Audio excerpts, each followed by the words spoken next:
Hello everyone, today I want to do my third video response to Scholagladiatoria's channel, which today or yesterday, I don't remember, came up with another very beautiful video, which was a video answer to one of Scholagladiatoria's followers. For those of you who do not know Scholagladiatoria, please check the channel out. Actually, it takes the name after a HEMA school, whose founder and is Matt Easton, who is also the same author of Scholagladiatoria's videos here on YouTube. I will leave you all the links below, both of Scholagladiatoria's channel and the video I'm responding to, which is English medieval armies. Why did they fight on foot? And the real question, which is also in the description, is why did English armies fight predominantly on foot during the 100 Years' War? Matt Histon is he's an historian, generally speaking. He has he is an archaeologist for what I've been able to understand, but he has definitely a comprehensive knowledge about, I think generally speaking, a bit all of military history, chiefly on British history, for what I've seen, and he takes great interest into the migration era, 14th and 15th century England, and as well as I would say 18th, 19th century British military history. I know because I've watched a lot of his videos, which he also produced massively, and please, I urge you to go check out his channel, because it's really amazing, and eventually supporting his supporting the channel, but also supporting his HEMA school. So he basically gave an answer to this question, and he opened up to dialogue, saying, you know, if you have your own view about the thing, tell what it is. Well, okay, so the question, I think, is very interesting, and and I'd say that Matt Easton's answer has been quite good, quite effective. Also quite interesting to listen to, and especially he made a larger introduction. Most of the video, actually he's talking about another moment than the 100 Years' War, relatively to English military culture. And he tried to essentially go back at the origins of the longbow tactics, not of the longbow, because as he told us as well, and as it is generally known now nowadays, the longbow is not properly an English specialty. The longbow is simply a long bow of the typical Western fashion that was only one kind into Western Europe, and that was, you know, we can find longbows in prehistory in Europe, and it was used basically in all time, in all medieval history into Europe, and the length, the dimension simply varied according to who was using it, practically, because this is what in a pre-standardized, I mean, at the time people bought or essentially built, sorry, their own weapons. So so in explaining really how the longbow tactics originated at the, or at least came into prominent use into the English army at the beginning of the 14th century, he talked about the influence of the Welsh and Scottish campaigns that the English fought in during the essentially the second half of the 13th century, making a point that I I really knew in another way, in the sense that tracing the development of English of the English longbow tactics essentially to a sort of influence of Welsh archery at the time. I've been reading Bradbury's Medieval Archer. That is a pretty good study on, even if a bit dated, but in this sense, I think historiography has remained a bit in the same idea, which actually proves very not really the fact that there was no Welsh influence at all into development of longbow tactics. After all, from the 30s of the 14th century, we see in Edward III's armies that there is a substantial amount of Welsh troops, including archers and spearmen. But really, at the time, if you look at and sources, first of all, also as Matt Easton recalled, there was already an English archery tradition, which we can date back to an unprecise moment. In my opinion, and this is mainly the reason why I'm making this video, is that I would like to explain how two sharp distinctions here are always dangerous, because there could have been an archery tradition in archery in England as well as many other places in Europe. The problem about archery in the Middle Ages, aside from this English parenthesis, we can say that is both a temporal and a geographical parenthesis, which doesn't find basically equals in the rest of Europe. It's very difficult to trace, essentially because feudal Europe, that was I mean, Europe was largely feudal at this time, as we know, tended to definitely conceal the use of the bow. That was definitely perfectly in use, was perfectly mastered in its use by the feudal aristocracies all over Europe, if anything for hunting and all. But that was considered theoretically for chivalric ideals something to that was not so loyal, basically, to fight with. The same goes for any kind of projectile or missile weapon, basically. And also partly we see that even since the early Middle Ages, and especially after the spread of feudalism in later times, essentially the feudal lords tended to disarm the peasantry. And in Western Europe, the use of the bow was essentially a poor use. I mean, the communities who used these weapons were largely poor communities who were still tied to a sort of hunting traditions, and probably was more in use in England than also in other areas of Europe in this sense.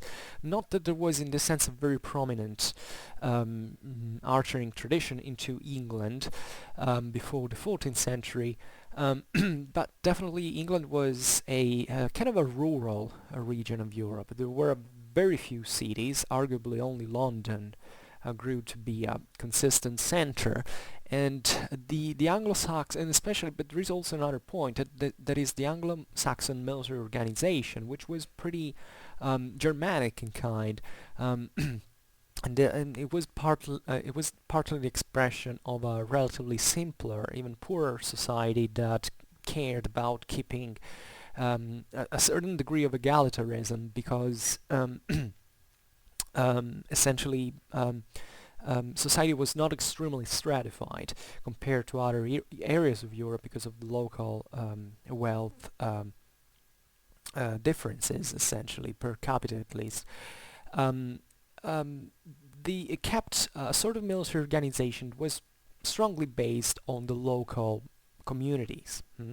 When the Normans invaded England, this kind of didn't really come apart, because the Normans basically made the Kingdom of England a feudal kingdom. So strengthening their armed forces, structuring their armed forces as a feudal army at the time, on the Frankish model practically. And in this sense, we don't have to think that England never rose to be something different at this, even during the 14th century, because during the 14th century it's not that, I don't know, the commoners took over and began to appear en masse as archers into medieval armies, because 1/3 of the army was still made up of men at arms that were usually aristocrats, people who had a very heavy equipment that was essentially the one of feudal knights. The only difference is that they dismounted for fighting into the let's say in this that now I call it like the longbow tactics, and we will see why. Just for saying that actually English cavalry never disappeared as such, not even during the 14th century. The English made extensive use of cavalry obviously as an elite troops. There wasn't an enormous number of cavalrymen, but actually England was a pretty solid, strong feudal kingdom, in spite of all the weakening of the monarchy after the the defeats of the beginning of the 13th century. I mean, it remained in shape as such. So it was obvious that the nature of the English armies at the time was still largely feudal, and actually even in the same presence of these commoners that were archers or other light infantrymen. We don't have to to stress the difference of the English army compared to the rest of the European armies. I mean, actually all the European armies at the time had a certain amount of commoners in their ranks. There are areas in Europe, especially at the beginning of the 14th century, that had a much greater number of commoners in their ranks. Think about the Flemish militias that were made up entirely by infantry practically. There was some knights there around, and this was also an handicap, but because sometimes they could crush with their thick, compact formations the enemy, the feudal charges of the charges of feudal cavalry, but they couldn't even pursue the enemy because they didn't have a cavalry on their own. If you take Italy at this time, the Italian armies were, their backbone was really heavy cavalry, like in most of Europe, but there were lots of commoners coming from the urban classes that made up also the numerical bulk of the army. So England actually, in the English armies in their proportions aren't extremely commoners' armies at all, and this is actually a key point to interpret the reasons why those kind of armies rose at the beginning of the 14th centuries. So back to the first point, and we will continue to this because I didn't finish. Actually the theory that Welsh had an impact in the development of the English longbow tactics is practically false. I know that people will come up saying, "Oh, but if you read Gerald of Wales, you will find that the Welsh had definitely longbows that could arrows could pierce through the knight's mail and nailing the thigh of the knight to the horse that was also penetrated by the arrow and all.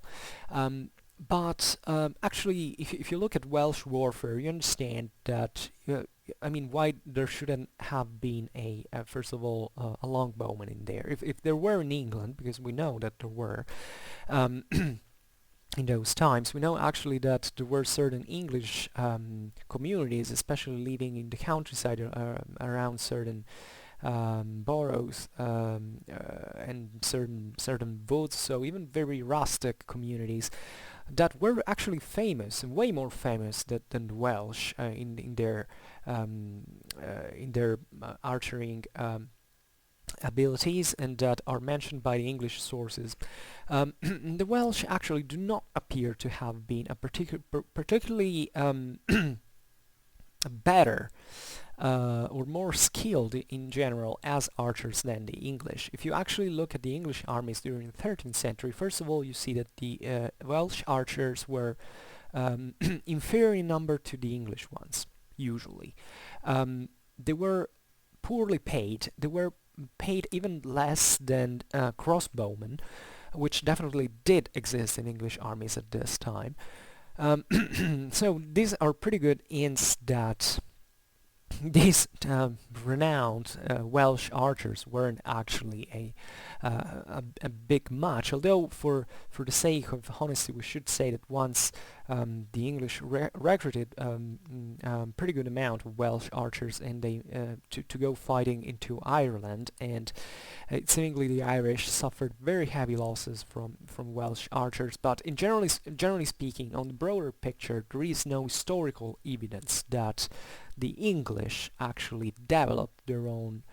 There is nor a numerical nor a quantitative evidence nor a qualitative evidence whatsoever to state that objectively it was the Welsh that developed longbow tactics.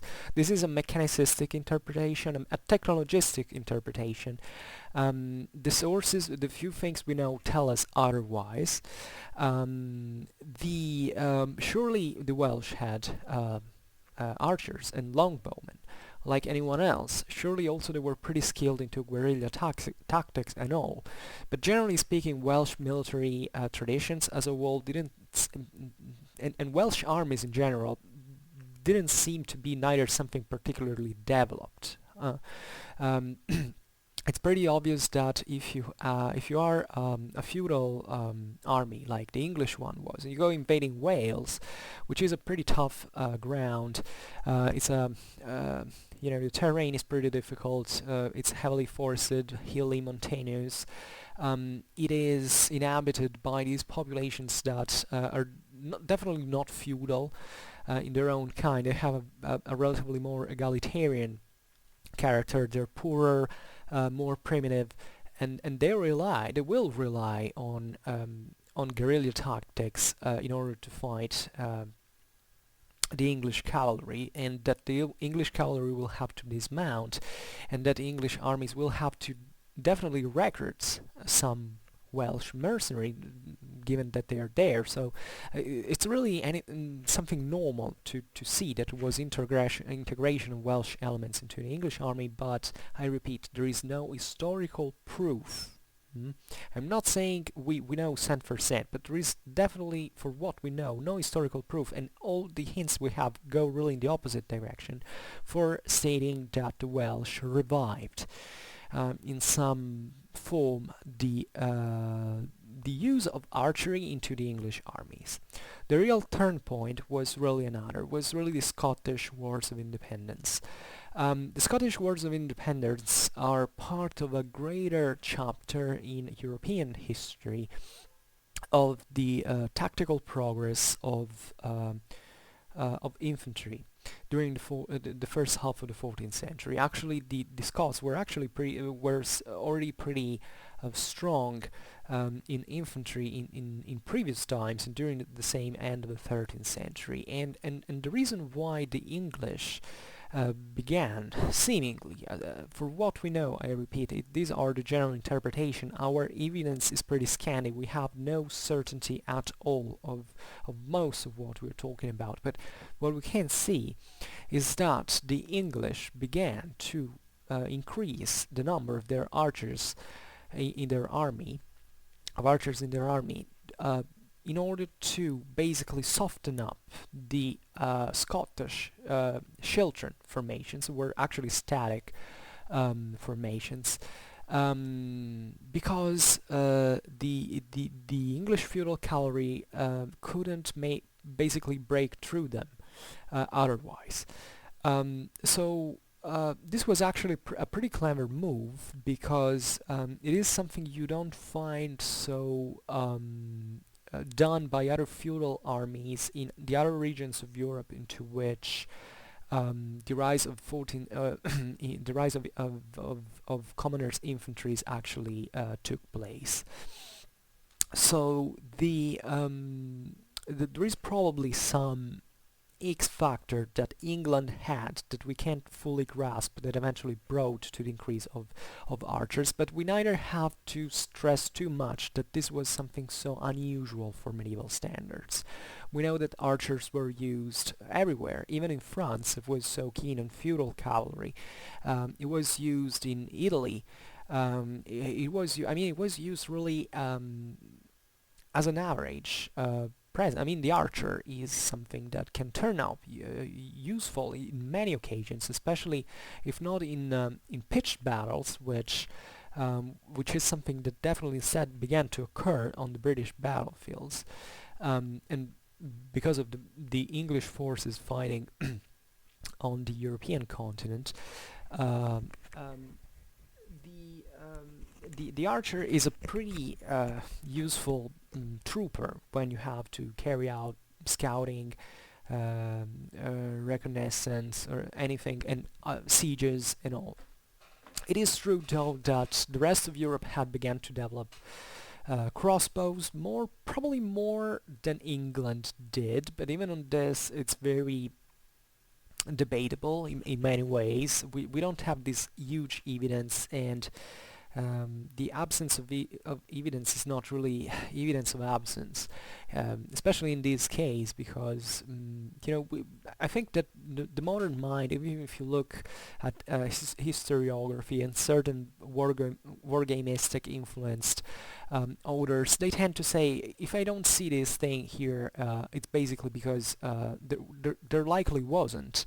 But this is not really something you can do at this stage in history, where you know so few generally about everything, um, that you might simply be lacking that evidence because it didn't survive, but not because necessarily that there wasn't at that time. However, my interpretation is that probably there was a certain rustic character in the British environment, and compared to other areas of Europe, and probably a greater strength than average strength, at least for the average feudal kingdom of commoners' militia organization into England, especially, that brought to the widespread use of archery among the countryside, let's say. The idea is especially that archery is something way more complicated than crossbow use, because the crossbowmen can be trained easily in 2 or 3 months, and and then being extremely good at shooting with a crossbow. Learning how to use a bow is not something you learn in a few months. It takes years, continuous practice, and even if, as we will see, the English kings at a certain point in the 14th century began to encourage the use and the training and the competitions with archers, with longbow, into the local English communities. The general idea is that um, uh, archers were probably already widespread at a greater level in England than in terms of uh, especially really a number of people who practice that on a daily basis.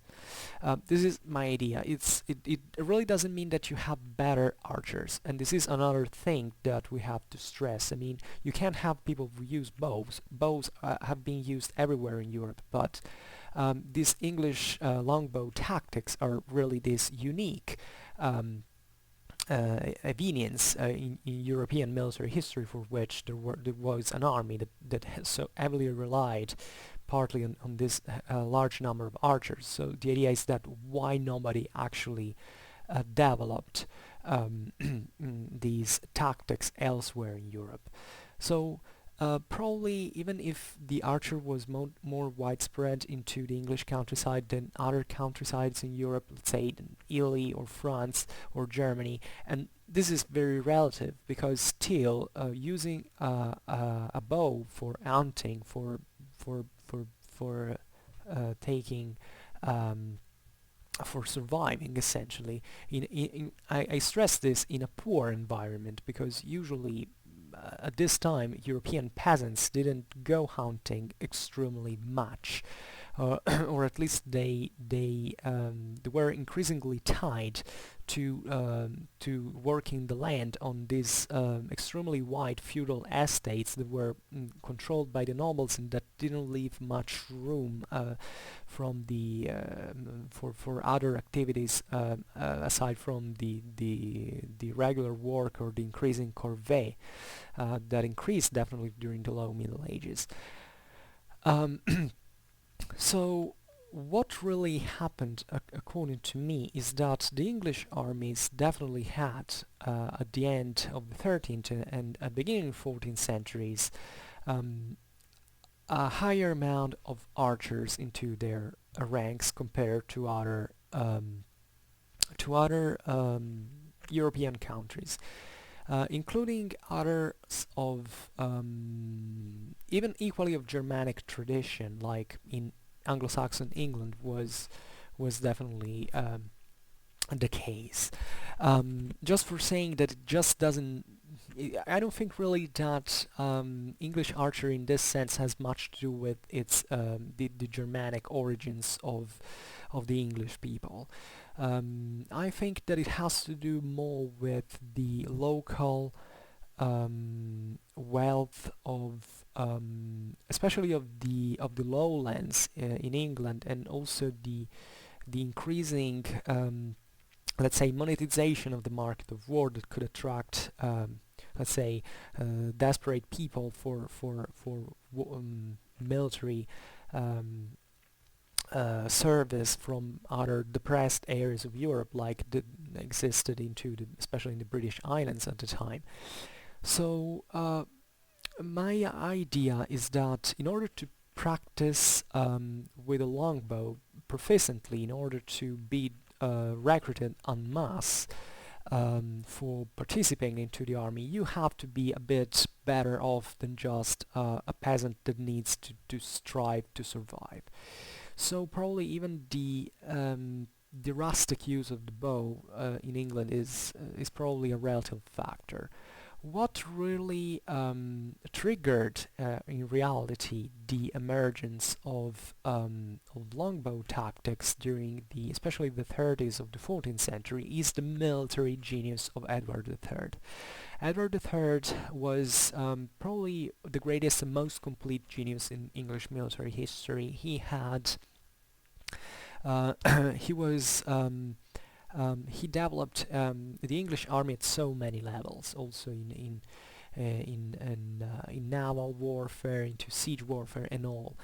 And his greatest intuition definitely was the idea that longbows that up to that time had been, archers at least, that had been used up to that time against other infantry during the Scottish wars, in order to, as we were saying, to soften up the enemy ranks of pikemen, could be used to bog down a cavalry charge. I mean, initially, you have to think that armies really evolve in a certain fashion, not because there is an autocratic ruler that arrives and changes things like that. It's not. It never happens like this in history. But in the case of the longbow tactics, probably Edward III was extremely it was actually vital for the development of the same tactics, because it just doesn't take to in this sense hire an average no one archer. You also have to ensure that his has to be good at what he does, that he has to do it regularly. We can't say professionally unless you don't make him join the army in this sense, but the fact that the production of these bows was favored by the crown, that it was issued the continuous training of English communities in the use of this weapon and all, is all something that was definitely done by the crown. And in this sense, the victories of the English infantries at the beginning of the 14th century are a kind of an exception, because in the European landscape and warfare, because they didn't really originate from free commoners that decided basically to take up arms against oppression of certain feudal masters. Even the Scottish can fit a little bit in this sense, because even if they had formerly a kingdom, there were still, local communities, basically in clans, joined together to avoid being conquered by the English substantially, or keeping being controlled by the English. While in the English case, it was something radically different, because it was practically one king that decided to hire a particular type of troops and to put it into action. And even though you can argue that maybe, as we were saying, the English commoner at this point in history was maybe a bit better off than in previous times, that there was also sort of gentry and middle class that could essentially survive into this, with a certain amount of surplus and not really breaking its back on working the land all the day long.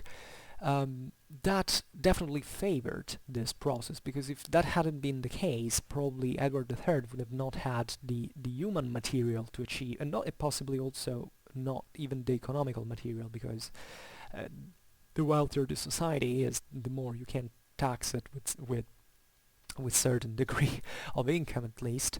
The problem of financing the war has always been the first thing. And relatively to this, it's interesting to see that definitely also fielding an archer in this sense is usually cheaper, in the sense that if you let the training being done at home, and then when you raise this guy, you just to feed basically a single individual, not a knight with all the retainers and all the following and all. So definitely the hiring, the recruiting in mass of these commoners' levies for the sake of using them as archers into the campaigns in France was definitely a great intuition that could have not been done if the English monarchy had not guided that from the above, because otherwise into the English army, which is always here the royal army in practice, or at least minor feudal armies that, however, in this sense always centered on the rule of a certain feudal lord that was tied by liaison, let's say, to the English monarch, really reflects not a commoner's initiative, but an aristocrat direction. While if you look even at Scottish armies at this time, what you see is that yes, there was a Scottish monarchy, a Scottish aristocracy that was definitely working pretty hard to put things together and to try to move as one up to a certain extent. But really the sheer mass of the Scots this time were commoners. So they're kind of comparable with the Flemish or Swiss infantries of this time.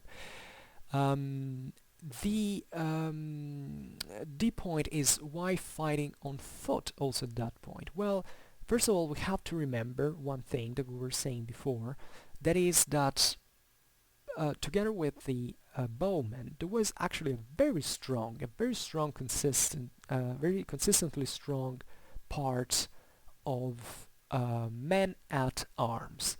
So when you look at English armies now, these weren't really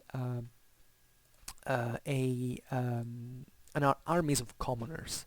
As I was saying before, the rate, if you look at the rate, even up to, let's say, from the beginning of 14th century to the beginning of 15th century, so the century of glory of the longbow tactics for the English, that was incidentally also a very tough time for the English crown and the English kingdom, in spite of all these massive victories, Crécy, Poitiers, Agincourt, against the French. What you see is that basically the ratio men-at-arms bowmen in English armies was 1 to 3, which is a pretty strong proportion in favor of the first.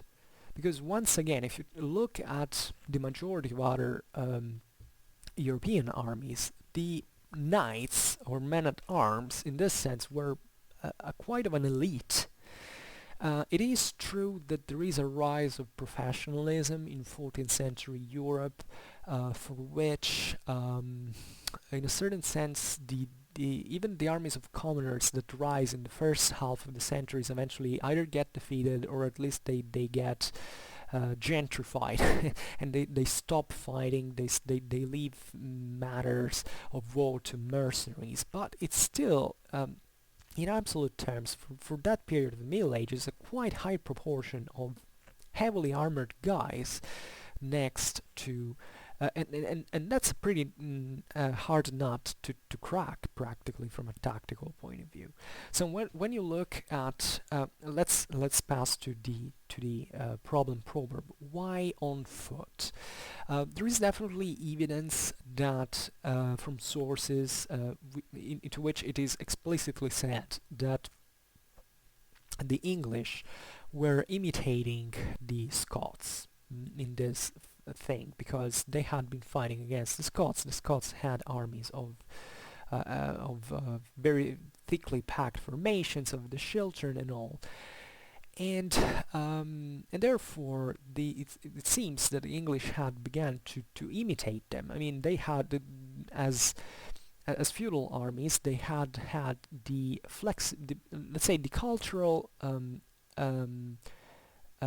capability of adapting in part to these commoners' tactics, which is not a few, because definitely the French didn't do that. Usually, I'm lenient with the French relatively to their relatively non-adaptation to and modification of their traditional cavalry tactics against the English during the Hundred Years' War. But definitely the fact that the English began to emulate partly these armies of commoners who fought on foot is really something that tells you about the English mentality that was probably in military matters in this sense a bit more flexible. I think that once again Edward III set really the thing, because otherwise the English would have not achieved that without him. But still, these are things that started to happen before Edward III rise to the throne and before the great victories of the longbow. But the idea is there is not really a general explanation also here, because we don't have to be positivistic in military matters. We have to understand that everything can go wrong for everyone at every time in military matters. So it is obvious that if there is a structural set of victories like the one that the English achieved against the French during this time, that we cannot ignore these structural dynamics that led to this. But at the same time, there are certain factors that definitely could have made the English lose, like anyone else. One element that I think it's very important, it doesn't have to be overlooked when thinking about the English victories of the time, is the fact that most of the greatest battles that were won against the enemies were done in very desperate odds. I mean, if you take the numbers of Crécy, of Poitiers, especially Agincourt, that is the greatest success of the longbow, what you see is that both English and French sources basically show us that the English were much inferior in number compared to the enemy. This is a very important thing in tactical terms, because in tactical terms, already given to normally speaking at the time in Europe, like at any other time, giving battle with let's say half of the forces of the enemy is kind of suicidal in part. I mean, obviously it is not impossible to win, but it's definitely something that you would probably try to avoid if better conditions can be found.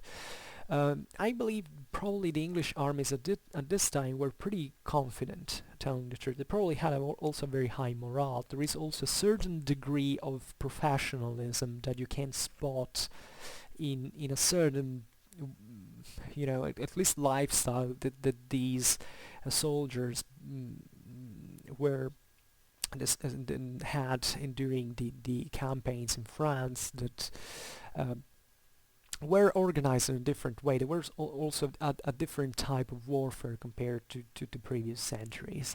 But I mean, facing an army, let's say the flower of European heavy cavalry on the field with such inferior numbers is really a risk that nobody would have taken if, I repeat, things could have been avoided.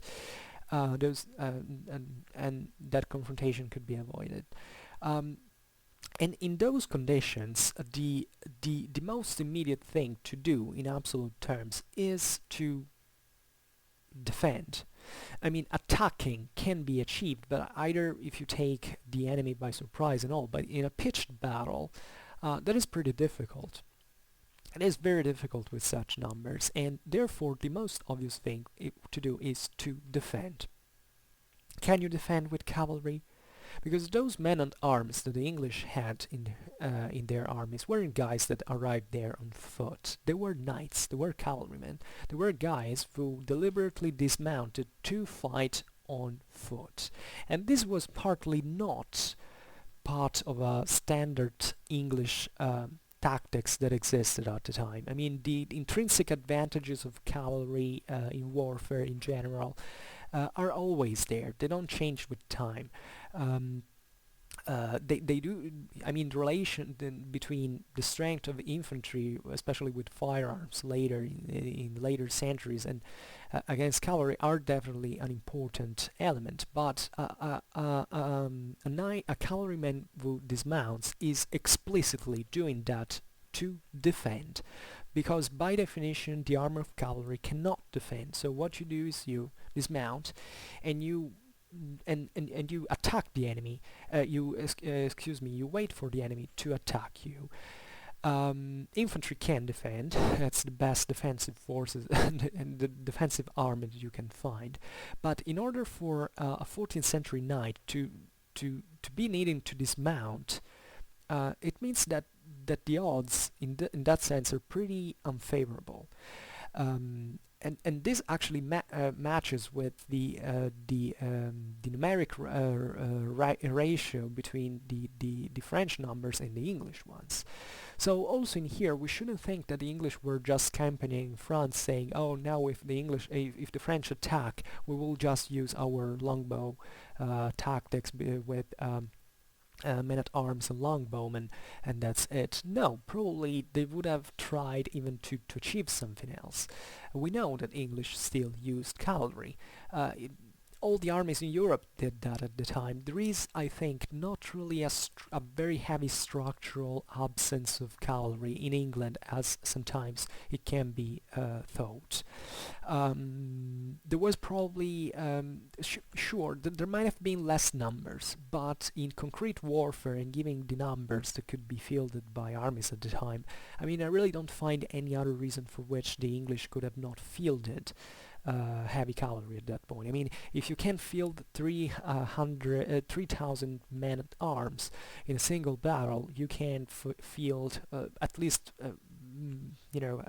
one third of those same men at arms mounted and acting as a shocking as a shock force on horseback.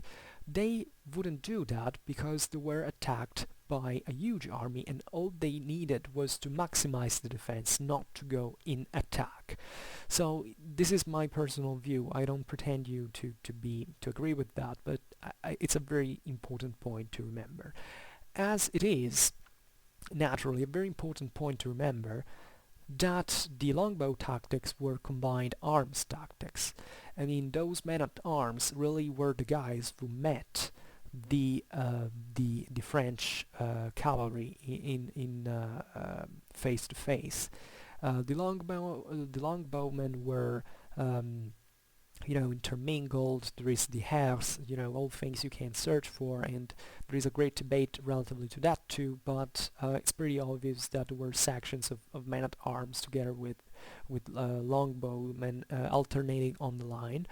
There was also a big deal of trench fortification, let's say. which is partly due to the fact that the English armies at the time had this character of semi-professionalism, so that the work soldiers who knew how to build up a camp, entrenchments, putting um, spiky stakes in front of the army, so increasing even more the concept, the defensive effect of their armies. But even in here, I do not think that the English were particularly more advanced than other armies of Europe. In terms of field fortifications and entrenchments. I mean, if you look what the Italians were doing at the same time, you would probably think definitely otherwise. It is possible, though, that the French were among the ones who had probably less care for field fortifications, because they put much more emphasis on the cavalry charge of the assault. So having a very aggressive tactical attitude on the battlefield that also favored these hasty, speedy decisions that ultimately also led to their tactical disasters. But it's so-so. It's really, according to me, that the English were essentially attacked by the French in superior numbers and needed to maximize uh, their defensive effects, and therefore kind of adapting even contingently, contextually to that situation. So maybe they would have not entrenched themselves so much in another situation. They might have definitely used heavy cavalry for charging in other conditions. At that point, they preferred to maximize the defense by putting everyone on foot and trying to make a thick, compact mass against the enemy charges. Relatively to the English longbow in itself, we have to say that definitely in spite of the combined arm, the greatest use of this weapon, the greatest effectiveness of this weapon was for bogging down cavalry charges, which were not really stopped, but they were disordered, and this disorder is the recipe for disaster for a cavalry charge, probably even more than for for infantry formations. Really, the longbows didn't even kill probably a lot of cavalrymen on the attack, but it was just enough to basically, kill horses or that were largely unarmored at this time. Only a few of them were actually armored, so it was pretty easy to target them. And just to make arrive this very scattered and disordered French cavalry at contact with men-at-arms that in that case could really attack them into this entrenched ground, and taking them down with not actually with like spears or lances, but actually with blunt weapons. Really, this means that when the men-at-arms engaged the French cavalry, these were already stopped essentially, so you didn't actually need a pike to halt that charge. Surely there were pikes as well, but seemingly the wide majority of these weapons, of the weapons used against French cavalry by the English in this English men-at-arms were arms like hammers, I don't know, other things. I don't know actually the term, but I mean they were all blunt weapons. So wielded by heavily armored guys like the men-at-arms, who could approach a French knight that had arrived over there, and they could assault him by fearing relatively less than a commoner the sword hits. So really the men-at-arms in this sense made most of the jobs in terms of active fighting in hand-to-hand combat. And this is how they could take down the French. The French also made a lot of mistakes. I mean, definitely it wasn't written that the English had to win. The French also most of the times made the worst possible mistakes in order to be defeated, and they could have been, I mean, not really willingly in order to be defeated, but for being defeated. and they definitely could have defeated the English if they had acted differently. So even in here, do not think too positivistically. Do not think too in a too mechanical way, because it's not really how things work in war. The odds can always vary. There is always a degree of I don't know how it will go, essentially. And that's what, by the way, is allows you to measure who can figure out the best solutions that, however, are um, quite uncertain in their relatively to the outcome. So uh, I don't think that Henry V was so sure of making it at Azincourt before the battle.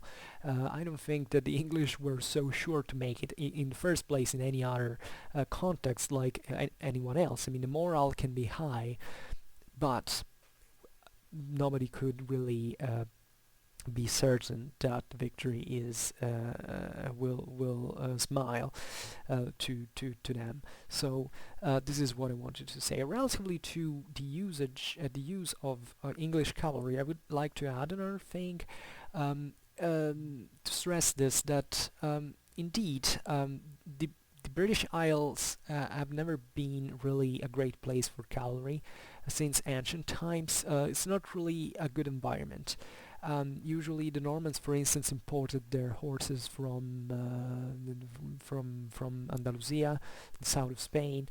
They even during the Renaissance times, they imported them from Flanders and from Germany. I don't remember. So it wasn't just a good place for horses in the first place. But even when you take Norman England, you should see that.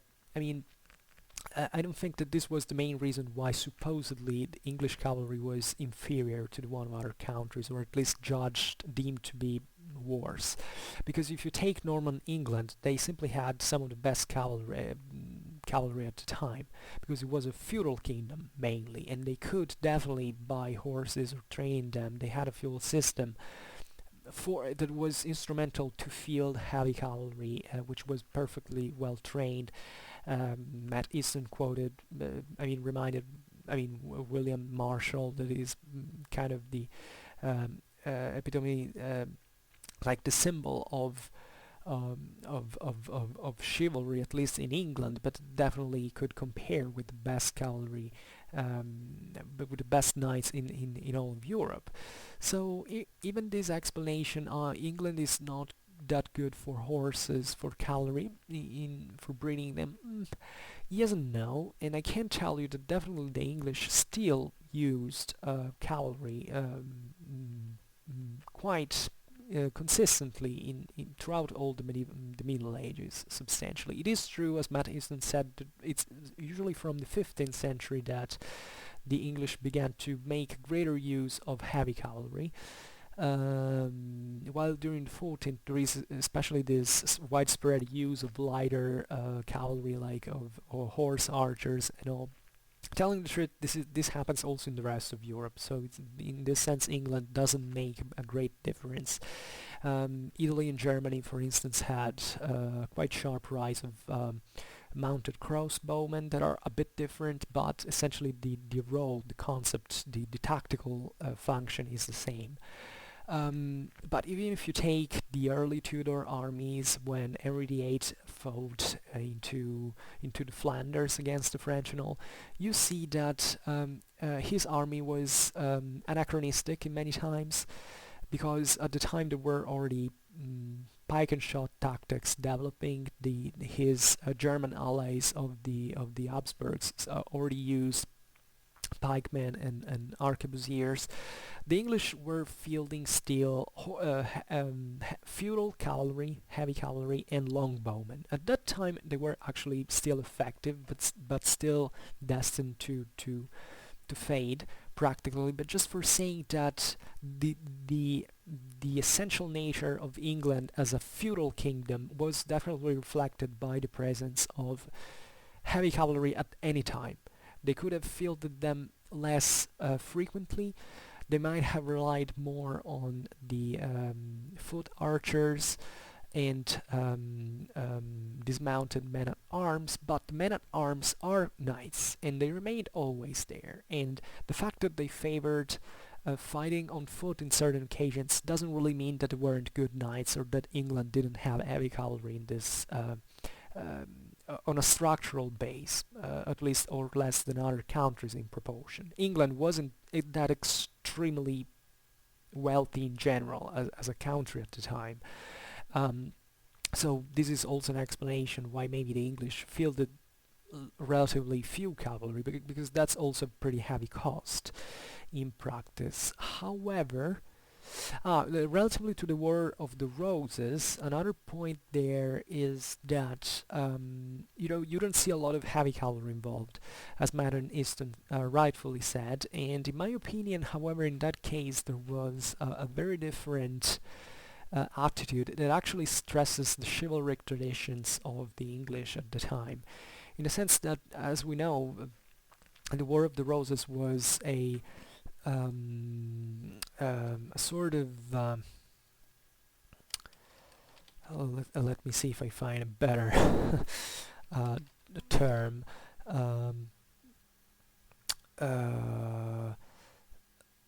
No, I can't. But let's say it was a business between noblemen. They wanted to kill each other individually, and the idea of standing your ground on foot and not having the chance of taking a horse and fleeing in case of... I think the battles of the Wars of the Roses had to be resolutive between these foot noblemen who had to slaughter each other essentially to win each other's future, basically, as feudal lords and possibly also as monarchs. So the idea of setting it between gentlemen in practice was partly the nature why there wasn't so much heavy cavalry involved.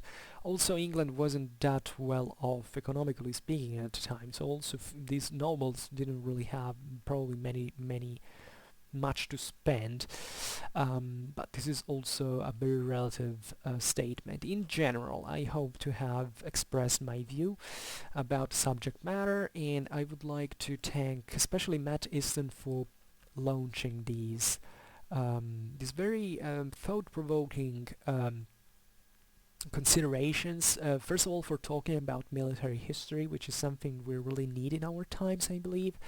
And I would like to thank, if you are one of Matt Easton's fans, know that I am just like you.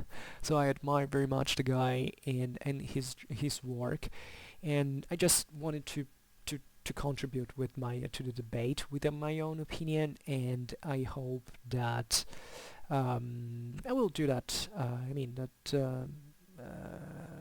Not that Matt will eventually look at my video, but just that, there can be really a community discussing about these topics that I find extremely interesting. For now, I thank you heartily for listening to me. I wish you a nice time and see you next time. Bye!